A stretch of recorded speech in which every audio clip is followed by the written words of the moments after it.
Hi, today we're going to be talking about golf course management. When I play golf with my amateur friends, there's a number of things that they fail to consider. Number one being club selection. A lot of amateur players base their club selection on the longest shot they've ever produced with a certain club. I'll give you a good example here. I have about a 150-yard shot into a green, and I'm into about a 15-mile-an-hour wind. Okay. Normally I would hit a 7 or 8 iron from 150 yards under normal conditions, but I want to factor in the wind with this shot. So I have 15 miles an hour of wind into my face, so I'm going to add 1 yard per every mile an hour of wind. So that makes my shot effectively a 165-yard shot. The other thing I'm facing here is an uphill lie. That adds loft to the club as well. And so I'll add in another 10 yards for that as well. So effectively I'm playing about a 175-yard shot. So I'll play a 6 iron into this green rather than a 7 or 8.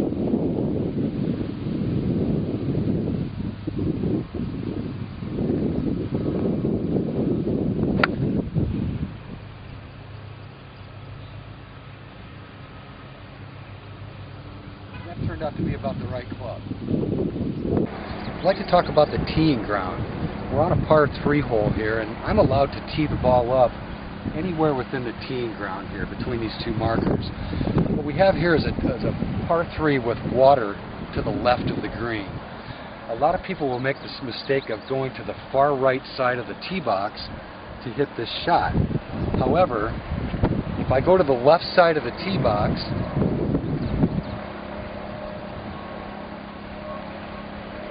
tee the ball up here, I actually have to hit the ball more degrees offline from the left side of the teeing ground to hit the ball into the water. And so I'll tee up to the left side of the tee box, I'll play away from the water and maximize my chances of hitting a good shot.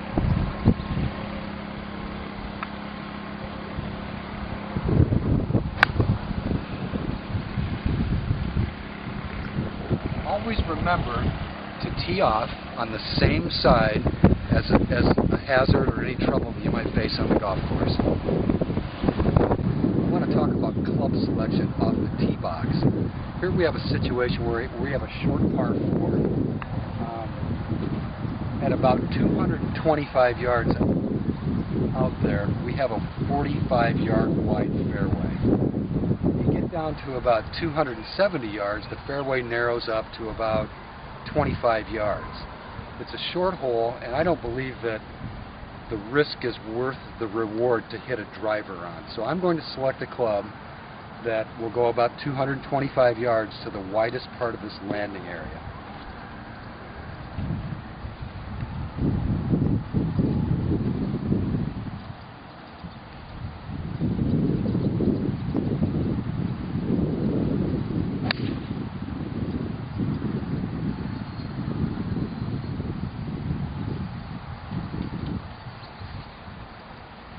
Try to select a club off the tee that will put you in the widest part of the fairway. Here's my situation. I've hooked my tee ball into the rough, and I have a number of trees between me and the green. We've all heard the expression that trees are 90% air. Well, so's the screen door on my back porch, and I certainly won't try to hit a golf ball through that. My best play here is to simply put this ball back in the fairway, take a double bogey or triple bogey out of the equation, and still have a chance to make my putt.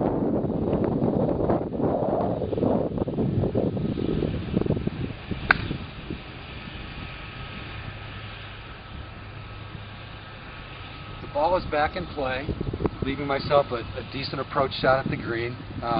Always remember, never follow a bad shot with a bad decision. Now we're going to be talking about club selection around the greens. I have a situation here where I have about a 40-foot putt. My ball is only about 4 or 5 feet off the green. A common mistake I see people make is they'll try and chip the ball out of this lie. 9 times out of 10 you're better off with a putter in your hand on this shot. The fringe really isn't going to affect this putt all that much.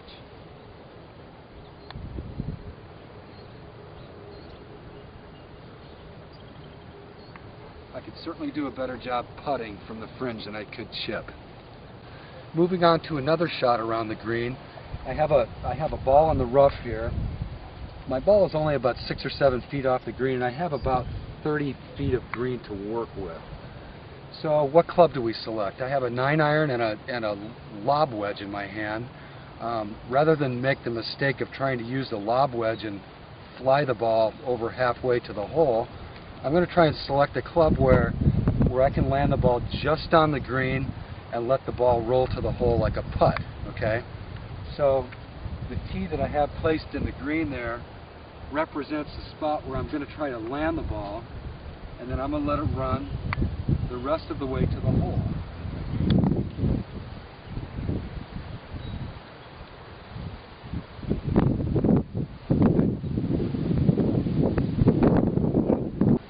And finally, we're faced with a situation where the ball is further off the green. There's not as much green to work with here, and so now we're forced to pitch the ball. A pitch shot is a shot that flies further than it rolls, and so I'll select the most lofted club in my bag, which is my 58-degree wedge.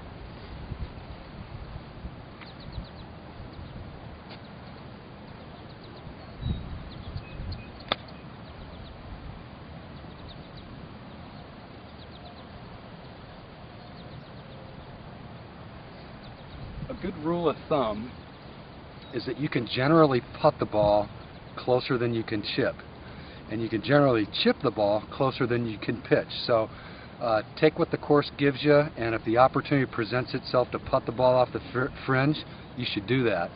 If the opportunity presents itself where you can chip the ball, where you have plenty of green to work with, select a club where you can land it on the front of the green and let it roll to the hole like a putt.